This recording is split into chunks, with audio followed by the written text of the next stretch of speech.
Assalamualaikum sahabat, dimanapun berada. Kembali lagi dengan saya host cantik bisikan darah. Kali ini saya akan membawakan cerita yang diambil dari kisah nyata yang berjudul Azab Sang Pelakor. Namaku Lina.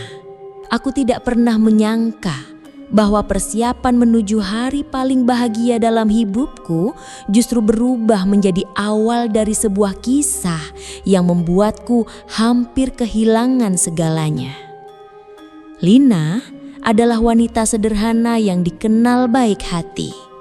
Ia tinggal di sebuah desa kecil jauh dari hiruk-pikuk kota. Wajahnya selalu ramah, tutur katanya lembut, dan ia dikenal karena rajin mengikuti pengajian ibu-ibu setiap minggu. Ia bertunangan dengan Fikri, pemuda alim yang dipercaya warga sebagai guru ngaji anak-anak. Mereka akan menikah dalam waktu 2 minggu. Segalanya telah disiapkan. Undangan sudah tersebar, tenda sudah dipesan, bahkan Lina sudah memilih kain terbaik untuk gaun akadnya. Tak ada satupun tanda bahwa kebahagiaan ini akan retak dalam sekejap. Hari-hari awal berjalan indah. Fikri sering datang ke rumah membawa buah tangan. Mereka mengobrol tentang rencana setelah menikah. Rumah kontrakan kecil di pinggir sawah yang akan menjadi tempat tinggal mereka. Namun, memasuki hari keempat menjelang akad, Lina mulai merasakan sesuatu yang berbeda. Fikri menjadi pendiam. Pandangannya kosong, tubuhnya seperti kelelahan meski ia tidak banyak beraktivitas. Ia seringkali duduk sendiri di masjid, memandangi sajadah tanpa mengucap sepatah kata. Aku mencoba bertanya, tapi jawabannya selalu sama. Aku hanya lelah, Lina. Malam itu, angin bertiup lebih dingin dari biasanya. Lina sedang membereskan kamar saat ibunya memanggil dari teras. Nak, tadi ada yang menggantungkan ini di pintu. Lina menghampiri dan melihat ibunya memegang sesuatu. Seikat bunga melati basah diikat dengan benang hitam. Bunganya masih segar, tapi mengeluarkan aroma yang sangat menusuk. Aneh, baunya seperti wangi yang dipaksa, tidak alami. Seolah disimpan terlalu lama lalu dikeluarkan tiba-tiba. Narator. Aku melihat ke kanan dan ke kiri. Tak ada siapapun di jalanan. Tapi entah kenapa leherku terasa berat. Seolah ada yang mengamatiku dari kegelapan. Malam itu, Lina tidak bisa tidur. Ia terbangun berkali-kali, merasa seperti ada yang berjalan di luar jendela kamarnya. Dan tepat pukul 3 pagi, ada suara ketukan. Pelan, tapi jelas. Ia menahan nafas, ketukan itu terdengar dari pintu belakang. Perlahan ia mendekat sambil membaca doa dalam hati. Tapi sebelum ia sempat membuka tirai, suara itu berhenti. Namun aroma melati kembali muncul. Kali ini jauh lebih kuat. Narator. Aku tahu malam itu adalah permulaan. Sesuatu sedang datang dan ia tidak ingin aku menikah dengan Fikri. Keesokan paginya, wajah Lina pucat. Ia tak banyak bicara, hanya memandangi secangkir teh di hadapannya yang sejak tadi tak disentuh. Ibunya mencoba menenangkan, menganggap kejadian semalam hanyalah angin malam biasa. Tapi Lina tahu, bukan angin yang mengetuk pintu, bukan juga bunga sembarangan yang tergantung di sana. Hari itu adalah hari lamaran resmi. Keluarga Fikri dijadwalkan datang ba'da asar, membawa seserahan dan menyampaikan ikrar di depan orang tua Lina. Namun Hingga senja hampir habis, tak ada seorang pun yang datang. Tak ada suara kendaraan, tak ada salam. Hanya kesunyian yang terasa semakin menyesakkan dada. Akhirnya, Ayah Lina mencoba menelpon keluarga Fikri. Beberapa nada sambung. Lalu terdengar suara berat di ujung sana.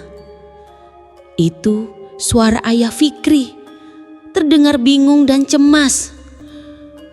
Fikri hilang dari tadi siang. Kami sudah cari kemana-mana. Handphonenya tertinggal di rumah. Dia keluar tanpa bicara apapun. Langit mulai menggelap ketika kabar itu tersebar ke tetangga. Warga ikut membantu mencari. Ada yang menyisir pinggir sawah, ada yang menyusuri jalan setapak ke arah sungai. Sekitar pukul 9 malam, Fikri akhirnya ditemukan. Ia duduk diam di bawah pohon beringin tua di dekat sungai. Tubuhnya bersih, tapi pakaiannya sedikit basah. Matanya kosong, memandangi air yang mengalir pelan. "Fikri?" tanya salah satu warga dengan pelan. Fikri menoleh, perlahan, lalu mengangkat tangannya menunjuk ke arah seberang sungai. "Dia sedang menungguku." Kata-kata itu membuat bulu kuduk merinding. Tak ada siapapun di seberang sungai, hanya gelap dan bayangan pepohonan. Fikri dibawa pulang. Namun sejak malam itu ia berubah. Ia mulai sulit diajak bicara, sering duduk membelakangi orang tuanya, dan sesekali tertawa pelan sendiri. Beberapa hari kemudian, Lina memberanikan diri mengunjungi rumah Fikri. Ia membawa bingkisan makanan, mencoba tetap bersikap tenang. Namun saat ia hendak masuk ke ruang tamu, langkahnya terhenti. Dari balik tirai tipis, ia melihat Fikri berdiri di depan cermin besar.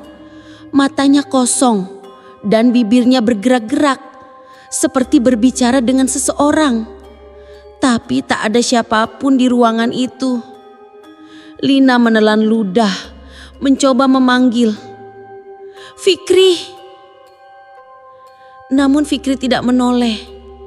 Ia hanya tertawa pelan, lalu berkata dengan suara yang bukan suaranya, "Lina, pulanglah.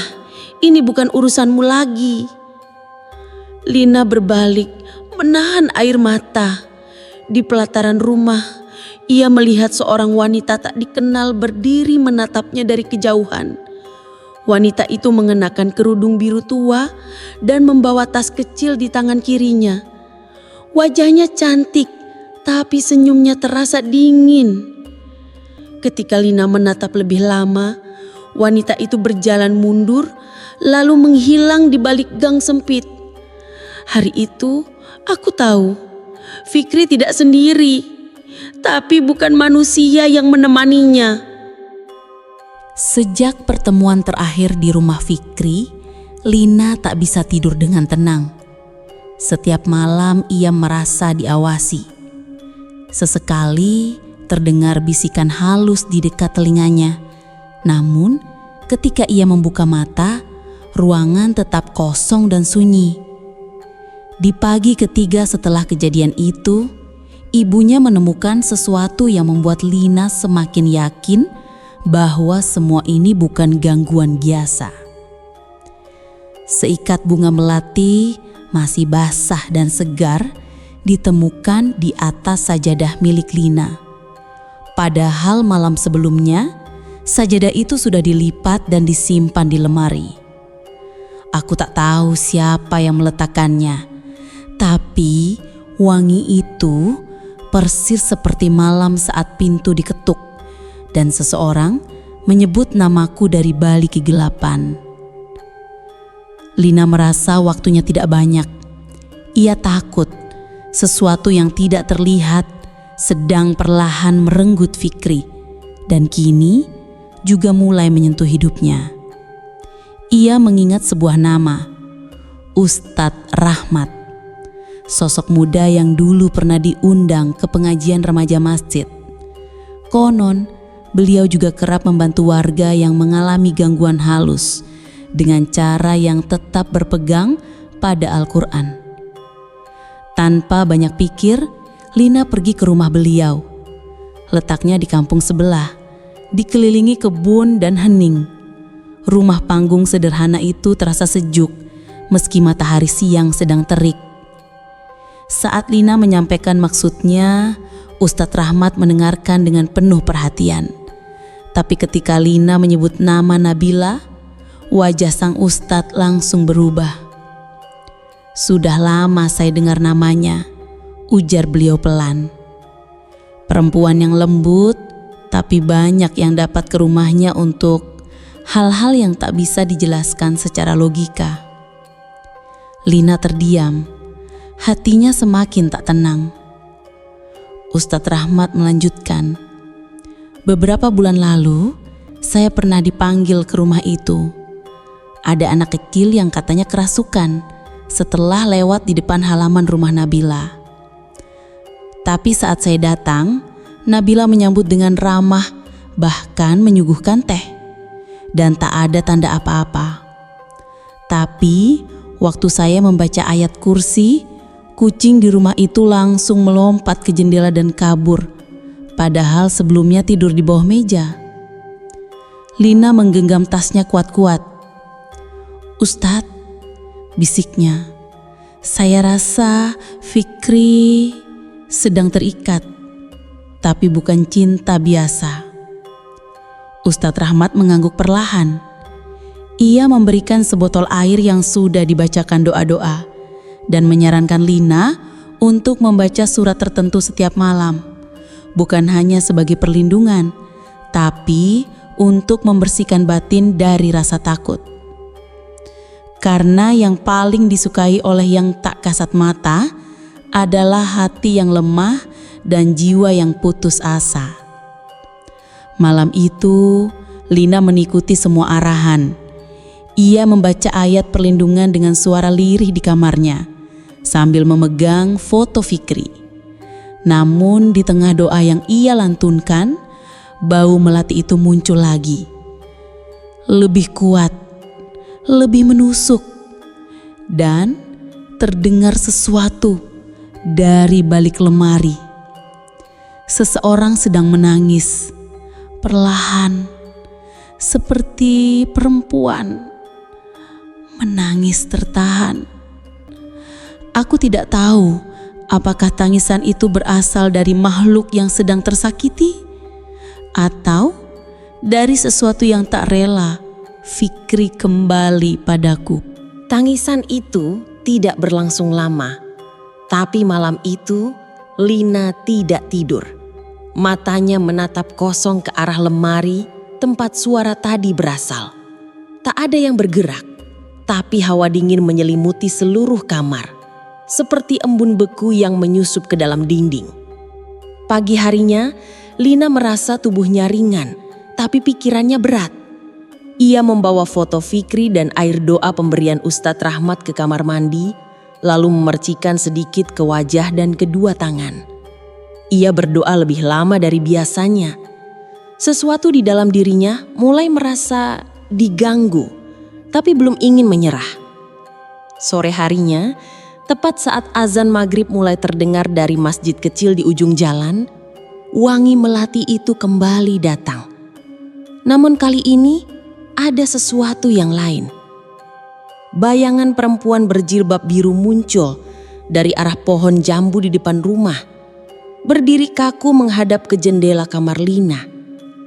Wajahnya tidak jelas, tapi postur tubuhnya tak asing. "Itu dia," bisik Lina dalam hati. "Perempuan yang kulihat di pelataran rumah Fikri hari itu." Bayangan itu tidak bergerak, hanya berdiri tegak, menatap tanpa ekspresi. Lalu saat azan sampai pada bagian hayya 'alal falah, bayangan itu menghilang seketika, seolah tertelan kabut tipis. Lina tersentak, menutup jendela dan beristighfar dalam hati. Tubuhnya gemetar. Sejak malam itu, setiap waktu azan, dia selalu datang. Kadang berdiri di depan pintu, kadang di bawah pohon, dan selalu hanya diam, menatap, menunggu. Hari demi hari, Lina merasa tekanan batin semakin berat.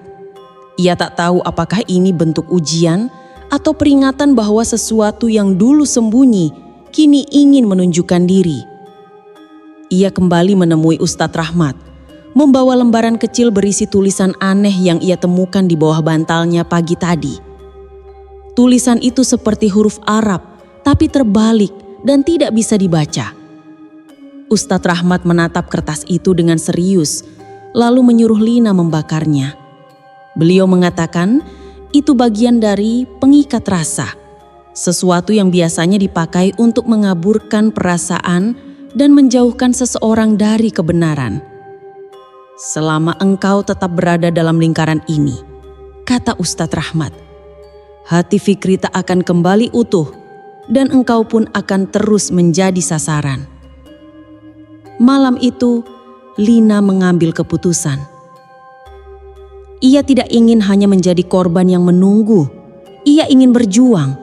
Jika perlu, menghadapi sosok yang selama ini hanya mengganggu dari kejauhan. Tepat di sepertiga malam, Lina berdiri di ruang tamu. Lampu sengaja ia matikan. Di tangannya, Al-Quran kecil yang dulu diberikan Fikri sebagai hadiah tunangan. Ia mulai membaca perlahan. Hatinya bergetar. Suaranya sempat patah, tapi ia terus melanjutkan. Di tengah bacaan, ada suara. Jangan sebut-sebut namanya. Lina berhenti. Nafasnya tertahan. Suara itu terdengar dari arah belakang, dari dekat dapur. Perlahan ia menoleh, bayangan perempuan berjilbab biru berdiri di pojok ruangan. Tidak menatap, tapi tubuhnya seperti bergetar halus. Malam itu, dia tak hanya menampakkan diri, tapi mulai berbicara. Lina berdiri terpaku di depan cermin, menyentuh wajahnya yang kini terlihat lebih pucat dari biasanya. "Kenapa wajahku berubah?" bisiknya panik. Tapi bukan hanya wajah yang berubah. Nafasnya berat, tubuhnya sering terasa dingin, dan setiap malam, bayangan perempuan berbaju putih itu kian dekat. Selalu berdiri di sudut kamar, memandang Lina tanpa berkedip.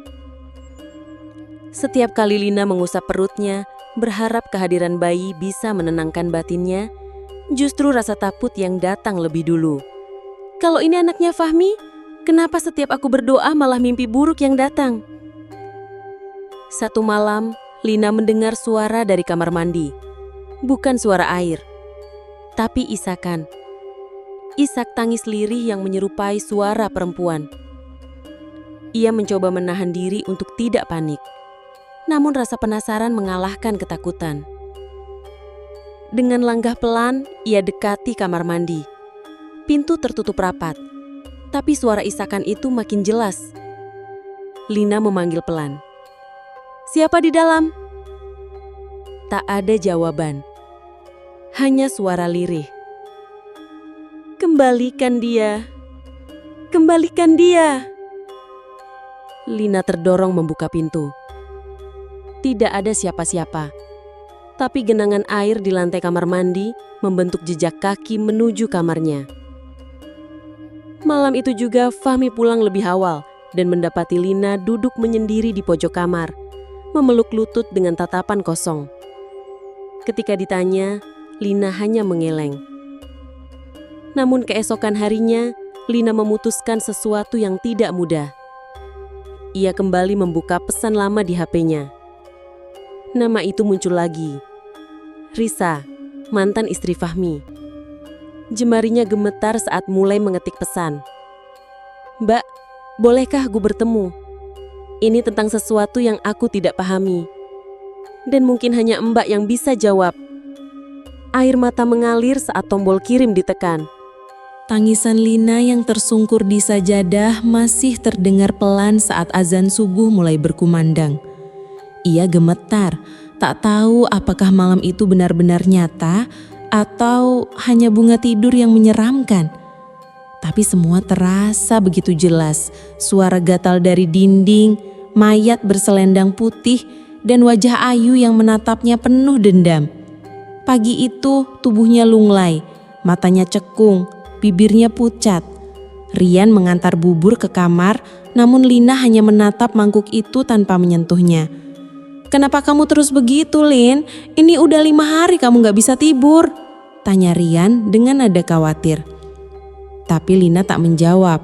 Ia hanya memandangi jendela kamar mereka yang selalu terasa lebih dingin dari bagian rumah lainnya. Lina pun akhirnya berkata lirih, "Kamu masih simpen foto Ayu di rumah ini?" Rian terdiam. "Di dalam lemari, di bawah baju-baju lama. Kenapa kamu gak buang?" isaknya. Rian menjawab terbata-bata, "Aku belum siap, dia ibu dari anakku." Lina tahu tak ada doa yang bisa benar-benar menenangkan jika hatinya masih dililit rasa bersalah. Ia mulai berpikir satu-satunya cara untuk lepas dari semua ini adalah menemui sumbernya langsung, makam Ayu. Meski tubuhnya lemah, sore itu Lina nekat pergi sendirian ke pemakaman. Langit mendung saat ia tiba di sana. Daun-daun pohon Kamboja berguguran dan tanah basah meninggalkan bau yang khas. Ia menemukan pusara Ayu dengan batu nisan sederhana. Tak ada bunga, hanya jejak air hujan. Lina bersimpuh, "Aku tahu aku salah, Ayu. Aku tahu aku sudah merampas apa yang bukan milikku. Tapi aku hanya ingin hidup tenang. Aku mohon jangan ganggu aku lagi." Namun seketika udara berubah. Angin berembus kencang. Dedaunan terhempas. Di ujung pantangannya terlihat sosok perempuan berjilbab putih duduk membelakanginya tepat di ujung barisan nisan. Lina berdiri, kakinya berat, suaranya tercekak. "Ayu!" Sosok itu perlahan menoleh. Matanya hitam, wajahnya pucat, tapi bibirnya bergerak. "Kau tak bisa memintaku pergi sebelum kau mengembalikan apa yang kau ambil." Lina menjerit dan berlari keluar dari area kuburan. Tapi semakin ia berlari, langkahnya seakan tersedot ke dalam tanah yang basah. Ia tersandung berkali-kali hingga akhirnya jatuh dan menangis terseduh.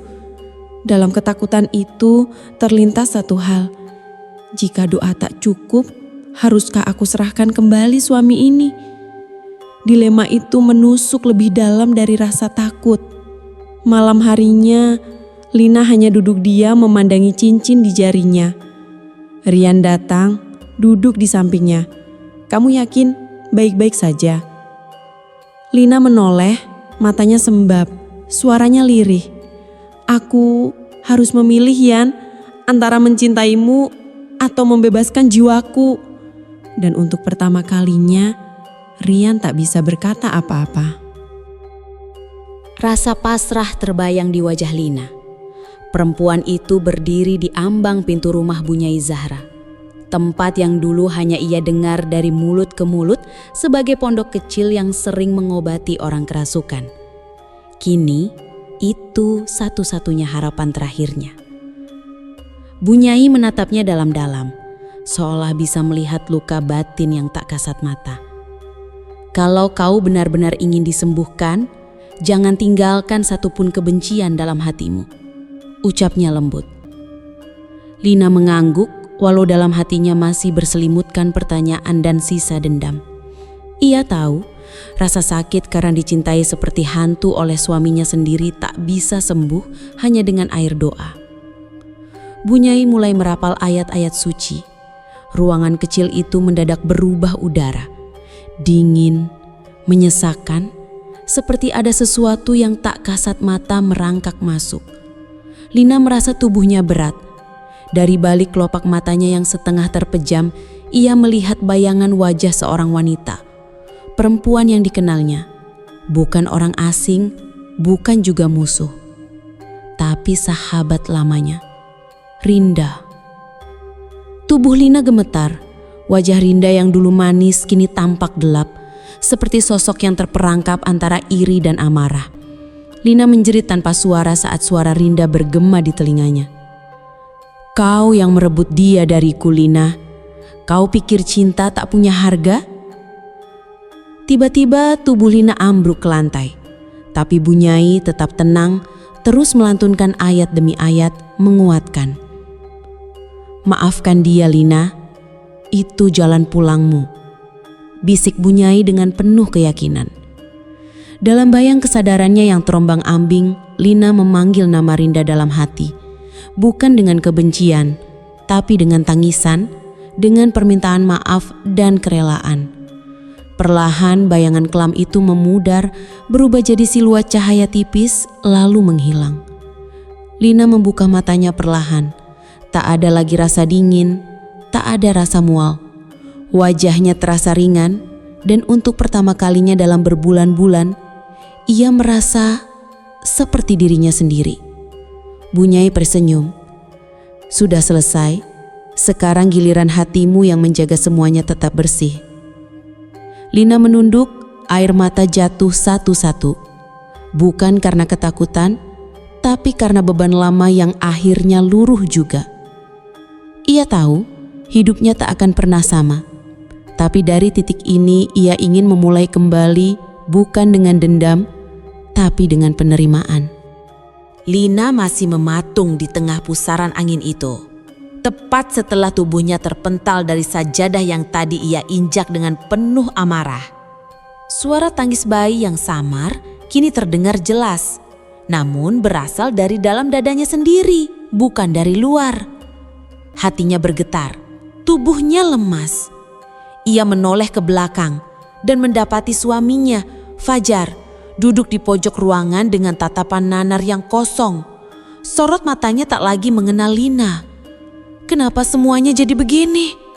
Lirih Lina sambil meraba wajahnya yang terasa makin dingin, kaku, dan mulai membiru seperti tubuh yang kehilangan kehidupan. Dari arah belakang, suara pelan mengalun. Bukan dari manusia, bukan pula dari jin. Suara itu seperti berasal dari dirinya yang lama. Diri Lina sebelum ia berubah menjadi wanita yang tega menghancurkan rumah tangga orang. "Lina, azab ini bukan kutukan, tapi panggilan agar kau kembali." Tangisan pecah dari mulut Lina, bukan karena takut, tapi karena sesal yang sudah terlambat. Ia kini melihat bayangan Ratih, istri sah Fajar, berdiri di ambang pintu dalam balutan mukena putih. Wajahnya bercahaya tenang, memandang Lina dengan iba. Namun tak ada kata yang keluar dari mulut Ratih. Ia hanya memeluk Alifah, putrinya yang kini terlihat sehat dan bahagia. Lalu perlahan mereka berjalan menjauh, menghilang dalam cahaya. Sementara Lina duduk di lantai dingin, menggenggam pecahan foto dirinya bersama Fajar yang tadi terjatuh. Dari luar rumah, terdengar suara orang-orang membacakan doa tahlil. Yah, mereka sedang mendoakan Lina. Karena tepat 3 hari lalu, Lina telah ditemukan tak bernyawa di kamar yang terkunci rapat. Tak ada luka, tak ada jejak kekerasan. Namun di wajahnya tersisa bekas tangisan panjang dan ekspresi ketakutan yang tak bisa dijelaskan. Kisah ini adalah pengingat bahwa azab tidak selalu berupa petir atau kematian tragis. Kadang azab datang dalam bentuk kehilangan yang perlahan, kehampaan batin, dan rasa penyesalan yang tak bisa ditebus oleh waktu. Wanita manapun yang menginginkan kebahagiaan sejati tidak akan merebut kebahagiaan orang lain. Karena kebahagiaan yang diperoleh dari air mata orang lain takkan pernah bisa utuh.